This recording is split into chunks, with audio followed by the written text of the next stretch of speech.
On Sunday, the 1st of April, 1649, a small collection of men and women gathered here at St George's Hill. Spurred on by the words of their leader, Gerard Winstanley, they started to dig, plant crops, and set up a campsite.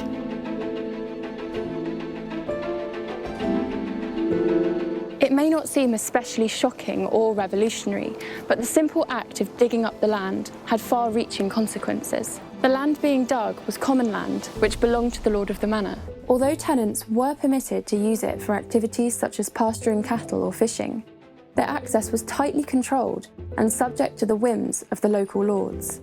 But the diggers had not sought permission to farm this land, and nor were they planning to. Winstanley intended to seize the land and use it to build a new community, one that did not have to abide by the rule of landlords and where people were free to live off the land equally. By cultivating St George's Hill without permission, Winstanley and his followers were defying the manorial system, a system which dated back to the Norman conquest. They were challenging the very fabric of English society, questioning a system of land ownership and class which has existed for centuries. It was a powerful idea, even more so in the climate of political uncertainty following the Civil War.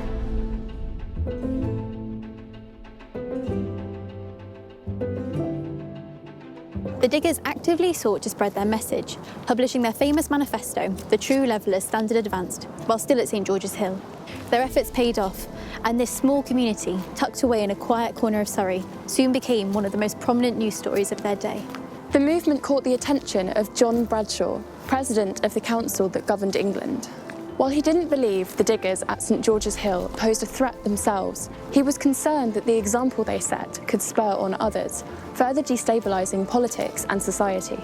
General Fairfax, commander of the army, was sent to investigate the issue in June 1649. Fairfax met with Winstanley, who refused to remove his hat in the general's presence, arguing that he was but their fellow creature. Winstanley, however, convinced the general that the diggers meant no harm, escaping with just a warning. Winstanley and his diggers had directly infringed on the rights of Francis Drake, Bolton's local MP and lord of the manor. But even the manorial tenants, who stood to benefit the most from his new social order, saw the group's actions as a threat.